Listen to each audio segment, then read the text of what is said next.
ದೊಡ್ಡಮ್ಮ ಅಕ್ಕ ಹೇಗಿದ್ದೀರಾ? ನಾನು ಚೆನ್ನಾಗಿದ್ದೀನಪ್ಪ. ಹೌದು, ಅಪೇಕ್ಷೆಯಲ್ಲಿ ಕಾಣಿಸ್ತಾ ಇಲ್ಲ.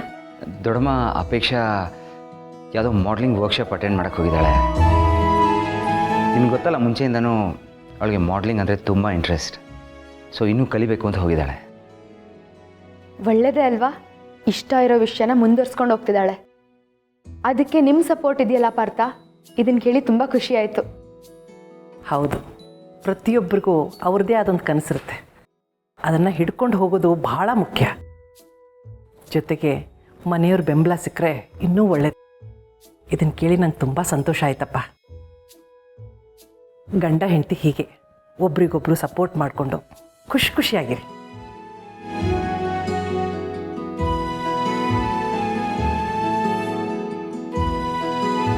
ಅಮ್ಮ, ಇನ್ನೂ ಅದ್ರ ಬಗ್ಗೆನೇ ಯೋಚನೆ ಮಾಡ್ತಿದ್ಯಾ? ಚಿಂತೆ ಆಗದೆ ಇರುತ್ತಾ ಸುಧಾ? ನೀನು ಬರೋವಾಗ ಹೇಳಿದೆಲ್ಲ ಆ ವಿಷಯ, ಅದರಿಂದ ಈ ಪ್ರತಿ ಕ್ಷಣವೂ ನಂಗೆ ನೆಮ್ಮದಿ ಇಲ್ಲದೇ ಇರೋ ಥರ ಆಗ್ತಿದೆ. ಯಾಕೆ ನನ್ನ ಮಗನಿಗೆ ಒಂದಾದ್ಮೇಲೊಂದು ಪರೀಕ್ಷೆ ಆ ದೇವರು ಒಡ್ತಾನೆ ಇದ್ದಾನೆ ಅಂತ. ಆ ಜಯದೇವ್ ವಿಷಯ ಏನಾಯಿತು ಪಾರ್ಥ? ದೊಡ್ಡಮ್ಮ, ಇನ್ವೆಸ್ಟಿಗೇಷನ್ ಇನ್ನೂ ನಡೀತಾ ಇದೆ. ಜೈಬ್ರು ನಾನೇನು ಮಾಡಿಲ್ಲ ಅಂತಲೇ ಹೇಳ್ತಾ ಇದ್ದಾನೆ. ಆದರೆ ಪೊಲೀಸ್ ಇದನ್ನು ಎಲ್ಲ ಆ್ಯಂಗಲ್ನಿಂದನೂ ಚೆಕ್ ಮಾಡ್ತಾ ಇದ್ದಾರೆ. ಸತ್ಯ ಏನೇ ಇದ್ರೂ ಹೊರಗೆ ಬಂದೇ ಬರುತ್ತೆ ದೊಡ್ಡಮ್ಮ.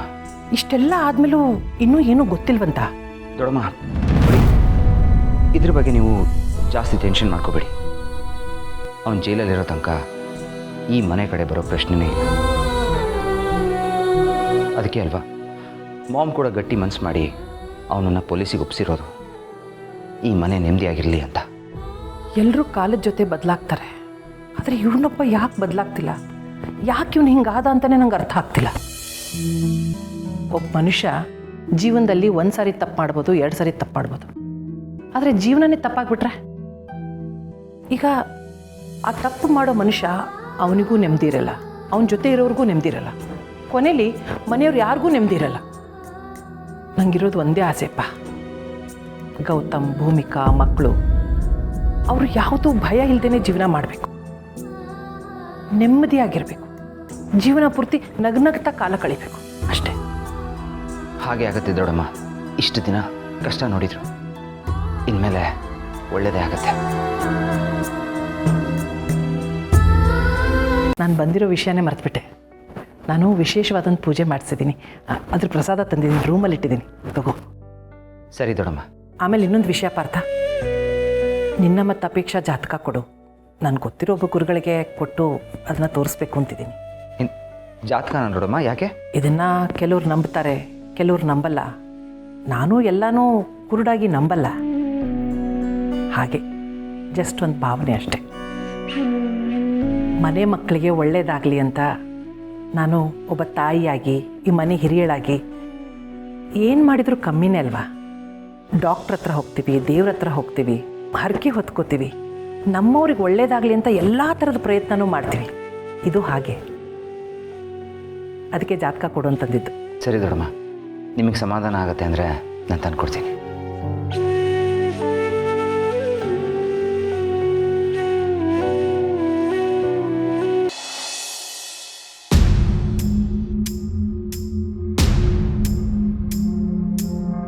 ಅಣ್ಣ, ಇಷ್ಟೊತ್ತಾಯ್ತು, ಎಲ್ಲೋಗಿದೆ? ಹೇಳ್ತೀನಮ್ಮ, ಇರು. ಸಿಸ್ಟರ್, ನನಗೆ ಗೊತ್ತಿರೋ ಎಲ್ಲ ಲಿಂಕನ್ನು ವಿಚಾರಿಸಿದೆ. ಜಯದೇವೇ ಬಾಂಬ್ ಪ್ಲಾಂಟ್ ಮಾಡಿದೆ ಅನ್ನೋಕ್ಕೆ ಎಲ್ಲೂ ಗಟ್ಟಿ ಪ್ರೂಫ್ ಇಲ್ಲ. ಪೊಲೀಸ್ನವ್ರಿಗೂ ಡೈರೆಕ್ಟಾಗಿ ಇವನ ಬಗ್ಗೆ ಸಾಕ್ಷಿ ಸಿಗ್ತಾ ಇಲ್ಲ. ಅದಕ್ಕೆ ಎಲ್ಲ ಆ್ಯಂಗಲಲ್ಲೂ ತನಿಖೆ ಮಾಡ್ತಾ ಇದ್ದಾರೆ. ಸಿಸ್ಟರ್, ಅವತ್ತವನು ಹೇಳ್ತಿದ್ನಲ್ಲ, ನಾನು ಮಾಡಲಿಲ್ಲ ಅಂತ, ನಾನು ತಪ್ಪೇ ಮಾಡಿಲ್ಲ ಅಂತ. ಆವಾಗ ನಮಗದು ನಾಟಕ ಅಂತ ಅನ್ನಿಸ್ತಾ ಇತ್ತು. ಆದರೆ ಈಗ ನಾವೆಲ್ಲಿ ತಪ್ಪು ಹೆಜ್ಜೆ ಇಡ್ತಿದ್ದೀವೋ ಅಂತ ಅನುಮಾನ ಶುರುವಾಗಿದೆ. ಅಣ್ಣ, ಅವನು ಮಾಡಿದ್ದಿದ್ದು ಒಂದೇ ಕ್ರೈಮಾ ಇಲ್ವಲ್ಲ? ಇಷ್ಟು ವರ್ಷದಿಂದ ಅವನು ಮಾಡಿದ ಪಾಪಗಳಿಗೆ ಲೆಕ್ಕನೇ ಇಲ್ಲ. ಅದೆಲ್ಲ ಸೇರಿಸಿ ಅನುಭವಿಸ್ಲಿ ಬಿಡು. ಸಿಸ್ಟರ್, ಅದೇ ನನಗೆ ಭಯ ಆಗ್ತಾ ಇರೋದು. ನೋಡಿ ಸಿಸ್ಟರ್, ಈ ಕೇಸಲ್ಲಿ ಅವನು ತಪ್ಪಿತಸ್ಥನೋ ನಿರಪರಾಧಿನೋ ನಂಗೆ ಗೊತ್ತಿಲ್ಲ.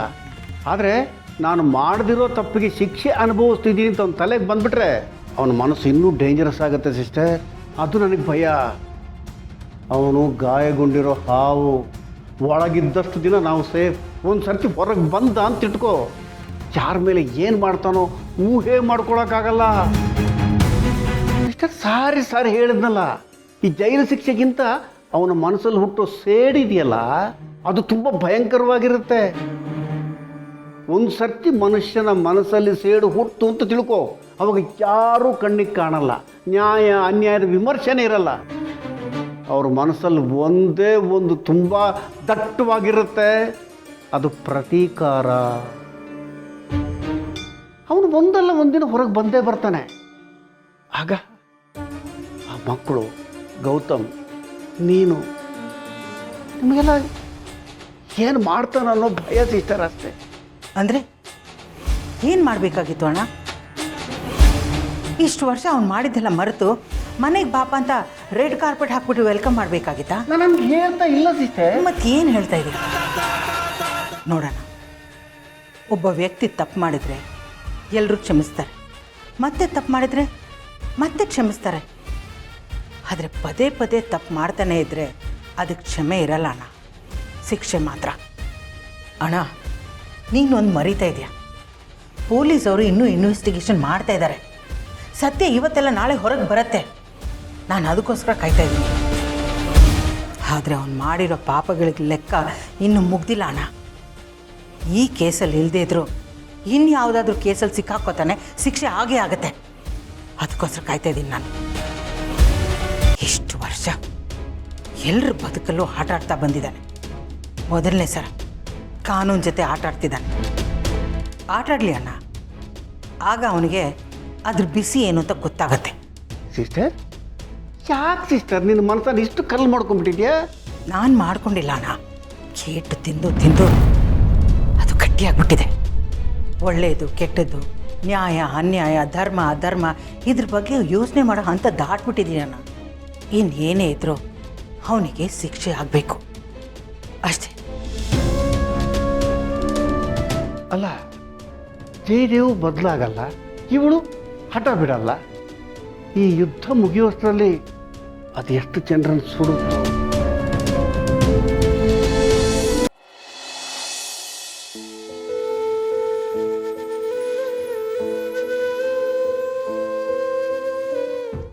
ಜೀವ, ನಿಮ್ಮಪ್ಪನಿಗೆ ಈ ವಿಷಯ ಎಲ್ಲ ಹೇಳಬೇಕು ಅಂತ ಅನ್ನಿಸ್ತಾ ಇದೆ. ಆದರೆ ಅವ್ರು ಎಲ್ಲಿ ಟೆನ್ಷನ್ ತೊಗೊಂಡ್ಬಿಡ್ತಾರೋ ಅನ್ನೋ ಭಯ. ಸೆಮಿನಾರು ಅಂತ ಹೋಗಿದ್ದಾರೆ, ಸ್ವಲ್ಪ ಆರೋಗ್ಯನೂ ಸರಿಗಿಲ್ಲ. ಇನ್ನು ಇದನ್ನೇ ಯೋಚನೆ ಮಾಡ್ತಾ ಕೂತ್ಬಿಟ್ರೆ ಏನು ಮಾಡೋದು ಅಂತ. ಬೇಡಮ್ಮ, ಇದ್ರ ಬಗ್ಗೆ ಎಲ್ಲ ಅಪ್ಪಂಗೆ ಹೇಳೋದು ಬೇಡ. ಸುಮ್ಮನೆ ಟೆನ್ಷನ್ ಮಾಡ್ಕೋತಾರೆ ಆಮೇಲೆ. ಆಹಾ, ಏನು ಚೆನ್ನಾಗಿ ಹೇಳ್ತೀಯ ನೋಡು. ನಿಮ್ಮಪ್ಪಂಗೆ ಮಾತ್ರ ಏನೂ ಟೆನ್ಷನ್ ಕೊಡಬಾರ್ದು. ಇಲ್ಲ ಅಮ್ಮ ಕೂತ್ಕೊಂಡು ಎಲ್ಲ ಟೆನ್ಷನ್ ತಗೊಳ್ಳೋದು ಓಕೆ ಅಲ್ವಾ? ಅಮ್ಮ, ನಾನು ಹಾಗೆಲ್ಲ ಹೇಳಿದ್ದು, ನೀನೇನು ಅನ್ಕೋಬೇಡ. ಇರಲಿ ಬಿಡು, ನಾನು ಮಾತಿಗೆ ಹೇಳಿದ್ದು.